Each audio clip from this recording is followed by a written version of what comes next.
Hello everybody, this is Courtney from Coloring by Courtney, and today we're going to be doing something a little bit different.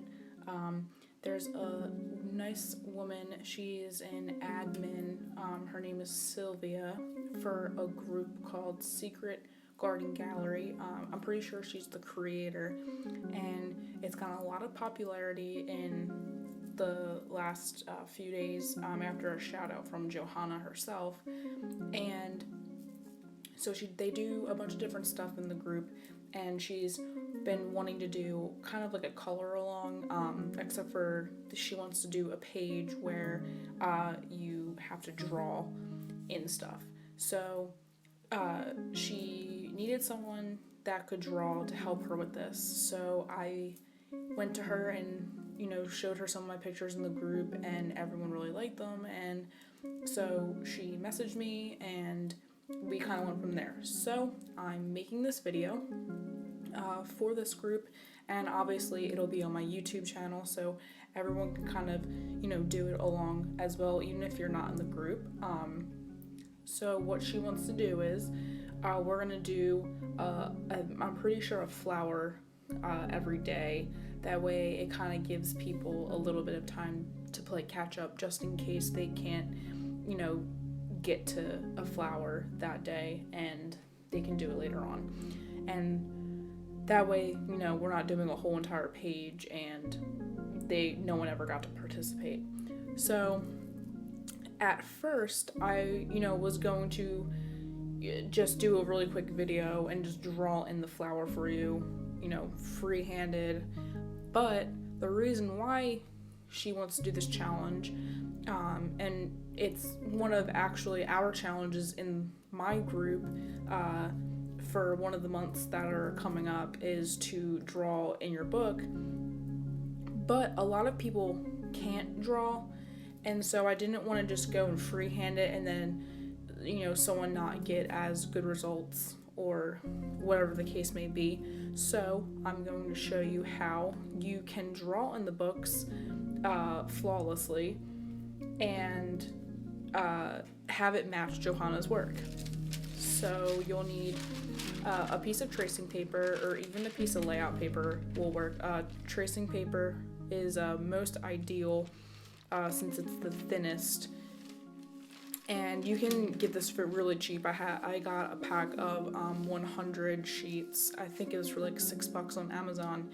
And I don't trace, I always freehand, but what I do when I personalize people's books is so that I'm not constantly drawing, and I make mistakes, so I'm always erasing, so that I'm not doing that in someone's book. I will draw it on the tracing paper, get it to where I want it to be, and when I'm happy with it, I'll transfer it from the tracing paper onto their book, and then that way all I have to do in their book is outline it in pen, and then that way I'm not causing super bad pencil marks from constant erasing in their book. So this is a little trick that I do when it comes to drawing, but it also helps if you don't really draw that well. So what you're going to do is you're going to take your tracing paper, and we're going to do this flower right here. And this middle flower kind of has the same middle, so we're going to give them the same petals. So you lay the tracing paper directly on top, and you're going to take your regular plain old, this is a statler one, it has a little bit of paint on it just because I got messy one day. You just take a sharpened pencil and you go and trace the flower. I'm going to zoom in so you can kind of see.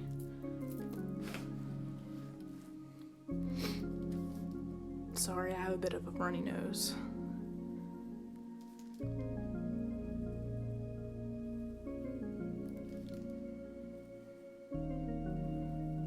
And you're just going to trace the entire thing.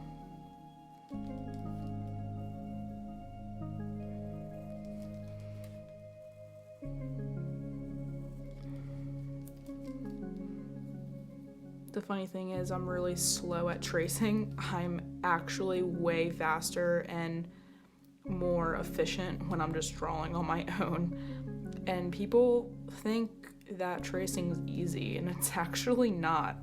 I give props to people that can trace more than to who people can draw, because drawing for me is easy.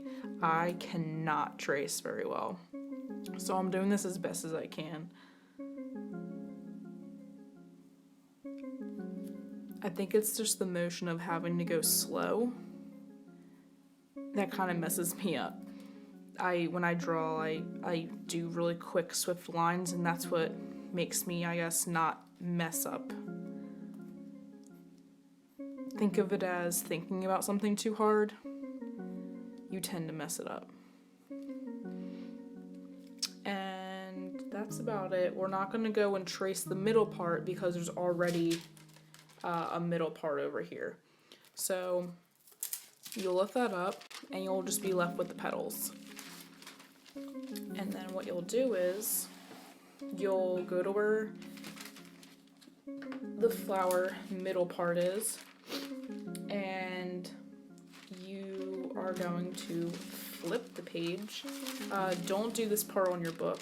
Just lay it down on a surface. What you're going to do is you're going to lay down, let me kind of get that in the frame.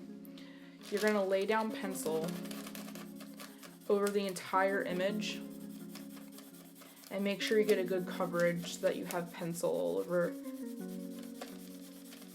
over the whole entire circumference of the back of the image.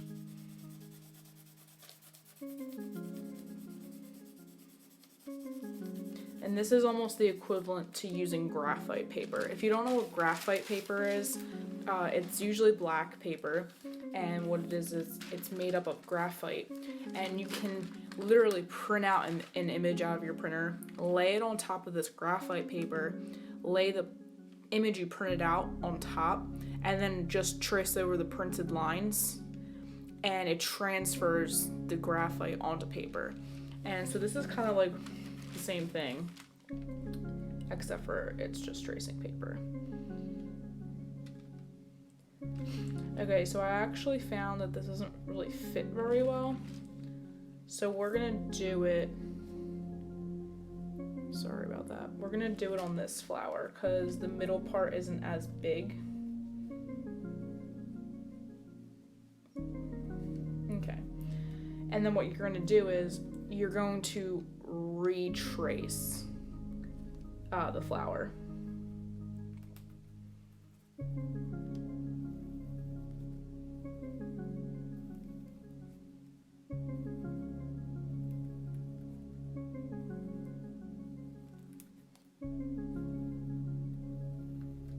And basically what that does is, I kind of messed up that flower petal a little bit.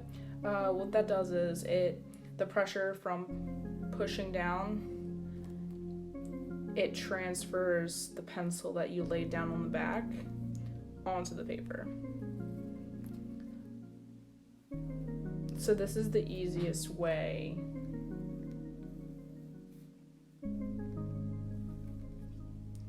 to get a traced image down on paper. So there you have your penciled image, and you can kind of tell that, you know, this petal is going to kind of come over the stem, which that's totally okay, because when you color this, you could do a white either paint wash or even use a white gel pen and kind of, you know, make the stem lines a little bit invisible so that the petal is overlapping the stem. So that's not a very big deal. And then I'm just going to add in my detail lines just because it's a lot easier for me to just do it instead of tracing it. Okay. And I kind of smudged a little bit. And then I use pigment liners by Statler. This is the exact pen that Johanna uses for her books. So the ink matches really nicely in her books. So I recommend, if you don't have these, to use them. There's a bunch of different levels. It goes all the way up to 0.8, that's the broadest, and it goes as fine as 0.05, which is extremely fine. I tend to use 0.2 for most of my drawings, 0.32 as well. I don't really use the 0.8, it's a very thick one, and then I usually use these two for really fine details. So I'm gonna go ahead and use the 0.2, and then you're just gonna go and retrace the petals.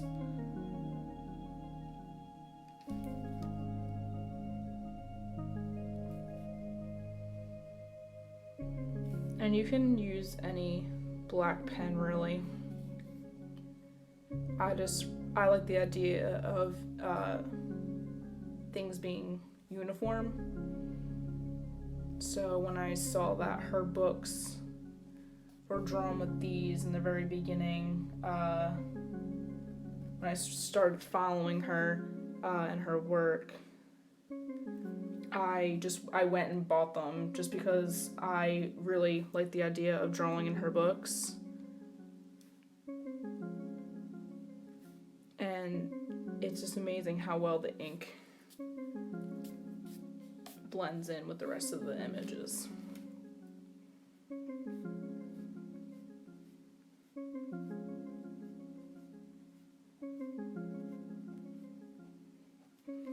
And then if you wanted, you can, do a little kind of texture if you want. You don't have to. I just like to do a little bit of embellishments. And then give it a couple seconds to, dry. And once you know that it's not going to smear, these dry fairly quickly. I go in with my Derwent battery eraser, and I just go in and erase the pencil lines.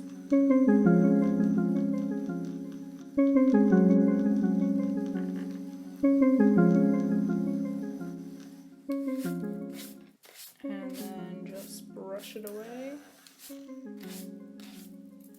And there you go, you have an inked flower in your secret garden book. And that's really all there is to it. It's fairly simple and really effective. And I'll show you how I can get rid of that line just while I'm on here. So I'll just take a white gel pen and kind of scribble over that. And that was actually a lot more easier than I thought it was going to be. So I hope you guys enjoyed the video, and I hope, now you have a little bit of gained confidence to go ahead and try to add things in your books. So yeah, that's really all there is to it. And I will see you all next time when we do another flower. So until then, happy drawing.